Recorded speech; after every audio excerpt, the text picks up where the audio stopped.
Okay, I got some more clips that the media doesn't want you to see, so let's check it out. Someone's gotta teach them not to hate. We're coming for them. We're coming for your children. We're coming for them. We're coming for them. We're coming for your children. We're coming for your children. If you're going to come for our children, then you might as well take a millstone with you. I have a 5-year-old son who's about to begin kindergarten next year, and if this crap is what they continuously keep trying to pull, they're going to know me by my first name, every single person on that faculty staff. Yeah, I remember a few years back. It was during a gay pride parade. I think it was in Toronto. It was up in Canada anyway, if I remember right.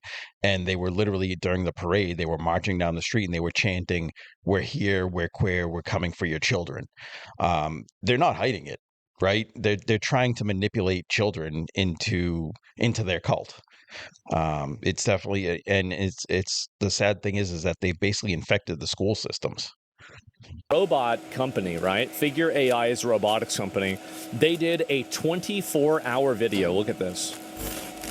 A 24-hour video comparing a human versus a machine. And so this is a person versus Jim the robot. Damn. Damn, bro, he had to rest? Oh, they should dock his pay for that. I need wait, he needs water. Oh no, he's got to use the bathroom? Oh my God. Well, he's not working. Where'd he go? You're supposed to be working, Jim. Wait, was he Jim? Maybe, no, this is Bob. I don't know who this is. He had to breathe? Yeah. Bro, after 30 minutes, dude? Come on. What is this? Man. Well, the robot's still working though, right? Yeah, I mean... Okay, let's see what happens. You got 10 seconds left. It did the job? Yeah, let's see. And it's over. All right. Wow. So he beat the robot by 200 packages. And then... Oh, he's just flexing on him. Oh, he's just flexing on him, bro. He went all day.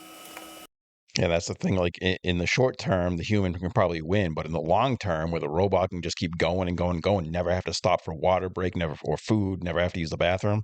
In the long run, the robot can probably win. Dude, he got completely mogged by this robot. Oh my God. I don't know how I feel about this. I'm actually glad that Charlie Kirk was murdered. Probably not for the reason you think. I was at work when I first found out. A fellow employee had wandered up to me, cell phone in hand, and asked, "Did you hear that Charlie Kirk just got assassinated?" And I, without even a moment's hesitation, responded, "Good! That Nazi white supremacist piece of shit." I had never before witnessed such a perfectly blended expression of disgust, disappointment, sadness, and surprise, all through the window of another man's eyes, or experienced a silence so uncomfortable as the one that followed, and although that look on his face now haunts me more and more with each passing day, at the time, it only made me distrustful and upset. But little did I know that the sentence which followed would end up becoming the most profoundly psychologically impactful question that I've ever been confronted with. Have you ever actually watched any of his debates? I decided to end the conversation immediately. This man was clear. That's what I've always said. People who all these accusations against Charlie Kirk, and none of them are right. You know, they constantly accuse him of being racist and homophobic and everything else, and it's not. There's so many fake videos out there of him where they edit the video to make it look like he says things that he didn't actually say, and that's where all this misinformation comes from about him. Clearly a lost cause, one of those intellectually dishonest Kool-Aid drinking types who refuses to engage in good faith with any perspective which contradicts their outstandingly narrow and propagandized worldview. And by this man, I mean me. Because I hadn't actually watched any of his debates. I was basing literally every single thing I believe about a human being with thousands of hours worth of publicly available recordings of himself openly expressing his opinions on a small handful of out-of-context clips that had been curated for me by algorithms and media organizations being funded by the political opposition. I foamed at the mouth right along with the rest of those rabid and bloodthirsty dogs, gleefully mocking those who had been saddened by his death and downplaying the atrocity of it all by suggesting that political violence is just an unfortunate yet necessary step toward our coveted socialist revolution. That is, until I began to notice a common thread. The exact same comment being repeated ad nauseum in nearly every single online space. Have you ever actually watched any of his debates? Exactly. I didn't think much of it at first. Of course, right-wingers are all regurgitating the exact same talking point. They're in a cult. They're brainwashed. It was an ordinary and boring morning on the day I found out that I am a monster. In that moment where my curiosity got the best of me and I decided to click on some random YouTube thumbnail of Charlie Kirk with his goofy and gummy smile in an attempt to reaffirm my preconceived biases. And it was an unusually stressful afternoon on that very same day when I spoke to my father for the first time in years, despite the fact that he had always loved and supported me unconditionally. And it was a never-ending sleepless night, coming to terms with the fact that literally every single thing I thought I hated about the right, the bigotry, stupidity, violence, vitriol, and narrow-mindedness, was actually just an outward projection of hatred toward my own self. Charlie Kirk is my hero. Wow. He opened my eyes to the cruel and manipulative nature of our political media, brought my family back together, and taught me how to love again. And to anyone who takes issue or offense with that, We need I'm going to do show exactly this what he to would have done, and all challenge you to answer a liberals. simple, Insane honest, liberals. and straightforward question. Have you ever actually watched any of his debates? We are the first species on the face of this earth to be aware of evolution, to be aware that we are affecting our own evolution by everything that we do. The babies we eat, the food we eat, the wars. Babies we eat. Until recently, most Democrats agreed with Cesar Chavez's opinion that illegal immigration was not good for our country because they knew it hurt American workers. And they were right. After the fall of Saigon in '75, Democratic Governor Jerry Brown opposed letting Vietnamese refugees into California as the state already had enough poor people. He quoted, "There's something a little strange about saying let's bring in 500,000 more people when we can't even take care of the 1 million Californians out of work." First-term Senator Joe Biden agreed and introduced legislation curbing the arrival of the Vietnamese. In 2006, Barack Obama, Hillary Clinton, and Chuck Schumer all voted for a fence along the Mexican border. Then Hillary scolded Trump supporters for wanting to enforce border protections if he took office. And of course, we see it today in cities like New York, where illegal immigrants are overrunning our hotels, subways, and streets. So what's changed? As illegal immigration has surged, wages for American workers has stagnated. The Democrats just stopped caring about the working class. But why? Short answer, power. The Democrats plan to give all the illegal immigrants in this country citizenship, and the overwhelming majority of first-time immigrant voters vote Democrat. More money and power for them, and slim to nothing for American workers. There is nothing wrong with immigrating to a country legally, but what we are seeing today is too extreme and completely un-American.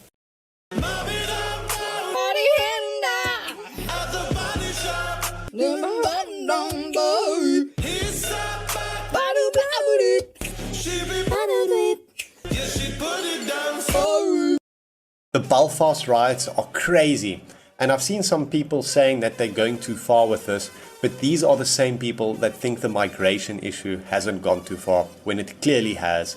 There's Europeans being beheaded in our own streets. The people have had enough, and the Irish are showing this. It's amazing to see them finally standing up for themselves when it's clear the governments won't stand up for us. It's time to wake up, and it's time to make Europe again. With this fraud, a lot of these people registered to vote have their primary residency at a UPS store or a United States Postal Service location. Right here, we have over 30 people who are registered to vote, and all these people right here, there's over 30 of them, are registered to vote, and this is their location, and a large majority of them actually voted in the 2024 election against Trump and Joe Biden. And right here, we have Gloria. Gloria voted in the last election. She's a 100 years old. Yeah, born in 1925, still kicking. What do you think about over 30 people are registered to vote in this UPS store right here? Is that a little strange to you? Is it through P.O. boxes? Yeah. I don't know. What are you trying to do, or what are you trying to prove? Yeah, so so you have to re-register where you live, right? Where your primary residence is. And so if you've got a primary residence that's a UPS store, there's a real tiny houses, inside the UPS store for people to live in. Probably. What's your guys' affiliation? my name's We're just Nick citizens. Shirley. Yeah, Could you live inside a PO box? No.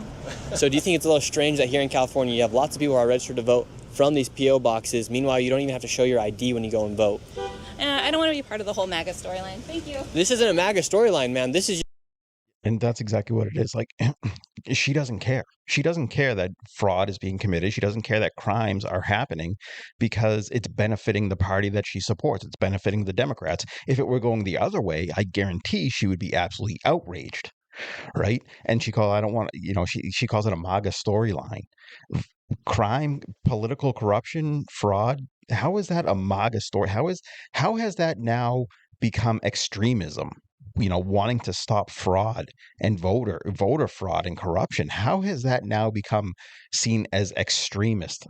Right? That makes no sense. They're just so brainwashed. just the straight up facts. Now we're going in. How are you guys doing? Yeah. You're not allowed to be here. Can you step outside? Could we talk to somebody? No. Can you step This is super important. Yeah, can you step outside? It has to do with our elections here, ma'am. Okay, outside. Can someone come and talk to us? Is Gloria here by chance? Because she's 100 years old and she voted last election from here. All right, so they won't even speak to us.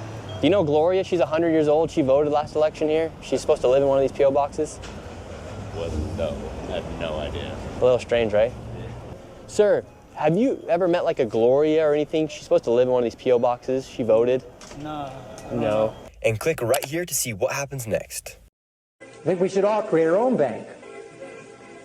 I think we need to create our own bank. First, you set up a community trust structure, and then you appoint everybody as a managing director of a trust. You set up a trust account for everybody. Everybody pools all this together. You buy gold and silver with it. You invest it, and you pay dividends back to everybody in the community. That's how we could run an economic system and completely bypass the federal government and the international bankers. Every community could do that. Well, except the people that are running that community program will end up becoming corrupt because that's what always happens. Every church could do that. Every organization could do that. Every family could do that. And watch the wealth start shifting back into your hands again instead of into the hands of those who really don't care about your wealth. I understand his point. Try to take away power from the government. Try to make it so they don't have as much power over us. I understand that point, and it's a good point. I just think the idea that he brought up, the system that he brought up of doing it, I don't think is the right way to do it. The New World Order has no concern for your money, really. They just want power and control. This is just embarrassing. At what age do you think students should be exposed to Drag Queen Story Hour? Thank you, Congressman, for that question.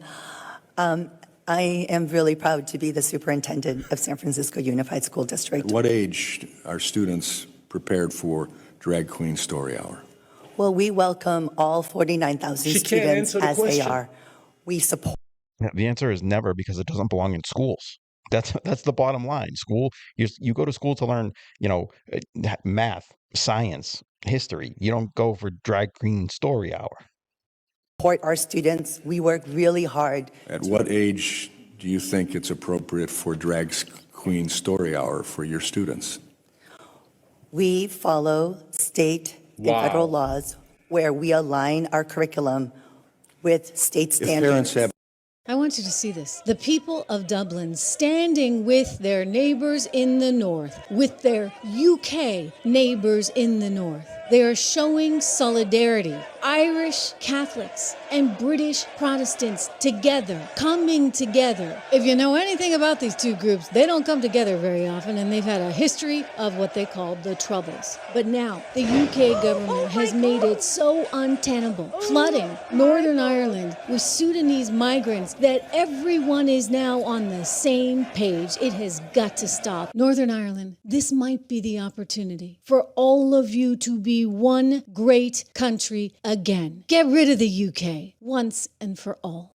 Yeah, so this one was a little too brutally honest, y'all. This person said, why do we have to be on final warnings when this kind of stuff is happening?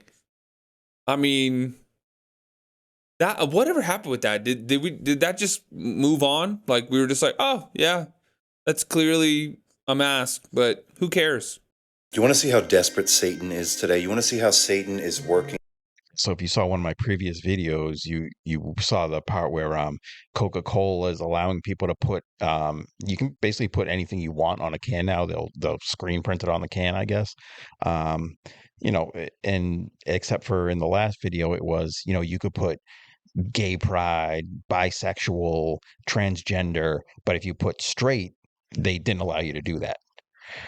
Through Coca-Cola. Guys, you know the verse, God laughs at the wicked for he knows their day is coming. Well, this is a situation like that where I'm literally laughing at Satan because he is so desperate and pathetic. Coke has this new thing now where you can type in any message on a can, it'll print it out, you can have a personalized message on your can. Pretty cool, right? Well, watch this. So at the Coke store, you can personalize a message. You can put Allah loves you, or you could even put, let me see, let's try it out, Buddha loves you. But you cannot even type in the word Jesus. We cannot allow this text in the can. Even if I put, let's see, Satan. Oh, no, bro. Hold on. Satan loves you. You can put that. Loves you, Allah loves you, Buddha loves you. But when you type in this word, you can't even type the word in. I mean, that's crazy. Like, what would be the reason for that? Like, Coca-Cola really needs to explain themselves, right? You could put Satan, but they won't allow you to put Jesus. You see how desperate he is? It's pretty pathetic, isn't it? All right, so this lady's named Virginia. She's 125 years old. She's voted over 55 times, and she's active on the voter rolls here in California. Let's see if she's home. Hi, how's it going, sir? Doing good? No, I'm cooking. Okay, well, I'll be quick. I'm just looking for Virginia, 125 years old. 125 years old? Yeah. She's registered to vote at this location right here. Is Virginia here? Yeah, but she ain't no 125 years old. Really? How old is Virginia then? 80. 80? Well, here on the state of California, she's 125 years old. And she's voted in 55 elections. Nope. Is there another Virginia? No, not here. Like in the last video, it was people on Skid Row who were being paid to forge signatures of people probably like Virginia, right? It says she's voted 55 times, right? It was people on Skid Row who were getting paid $2 to $5 to forge Virginia's name on a ballot. Virginia. 10-4. It's the only one in the whole world. Only one in the whole world. Well, I hope she's voting good, because... So she's not 125? No. No. Well, is Virginia doing good at least? So. Well, she's a year younger than me, and I'm 82. Say, go tell Newsom she ain't 125, she's 81. Okay. Right. Awesome, you do that. Have a good one. You know who white conservatives despise more than anybody else? It's not black people, it's not Hispanics, it's white liberals. Because the worst parts of the black community are enabled by white liberal policy. And the worst parts of immigration is the result of white liberal policy. The worst part of the trans community is enabled by white liberal activists. Everything that is wrong with our country is the result of liberal policies that are championed and signed off by white liberals. They destroy everything under the guise of compassion and equality, but in reality, they enable people to remain inferior, infantilize the black community with taxpayer dollars, and incentivize illegal immigrants not only to stay, but to keep them comfortable. And they don't even know it. That's the scary part. They don't even realize that they are the problem when they think they are helping. On today's episode of I Could Not Make This Up If I Tried, we have a woman whose husband was deported by ICE back to Honduras. So after just shy of 3 months, my husband was officially deported to Honduras. But brace yourself, because she's on the internet asking how she can legally move her family back to Honduras to be with him. You know, how me, as a mom, an American, I'm supposed to start this process of all of the documents that we're needing to eventually move to Honduras. I just want some guidance of anybody that can, comment on here or shoot me a message. Where do I even begin to go to get like my children's birth certificates, my marriage license, all of that translated and certified? Just cross the border, because right? I know I have to have them certified and translated before I go to Honduras. Now pause because this is where my brain short circuits. You're protesting ICE, you're protesting deportations, calling borders racist, laws immoral, and enforcement cruel. But the moment you need to cross into another country, it's suddenly, what forms do I need? Do I qualify legally? Will my kids have the right citizenship? Oh, now paperwork matters. So let me get this straight. You want the US to have no borders, no enforcement, no consequences. But Honduras? Honduras needs rules. Honduras needs a process. Why not just walk in? I mean, isn't that how this is supposed to work? If borders are fake and laws are evil, just show up and see what happens, right? It's this close to clicking. Like this close. But somehow it just still doesn't with them. And has been sentenced to 2 years in prison for this comment on Facebook. You wrote, because they're over here, given life of Riley off the tax us hard-working people earn when it could be put to better use. Come over here with no work visa, no trade to their name, and then there's more people being put out homeless each year. They get top band priority on housing. You went on to say that you did not want your money going to immigrants who, quote, our kids and get priority, end quote. Although you said that you had no intention of carrying out any act of violence, there can be no doubt that you were inciting others to do so. There can be no doubt that you were inciting violence for literally just saying objectively true statements. Yeah, she was literally just venting that she didn't want her tax money going to illegal immigrants, especially when these illegal immigrants are going there and just causing crime and causing problems. And they put her in jail for that. I mean, that's what dictatorships do. That's what a dictatorship looks like. It's the left, right? The left who is always pointing to the right and calling them wannabe dictators. They're the ones who are throwing people in jail for expressing their opinions. So that's all I got for you today. As always, head down to the comment section, leave your thoughts and opinions on any of the clips that we saw today, and thank you for watching.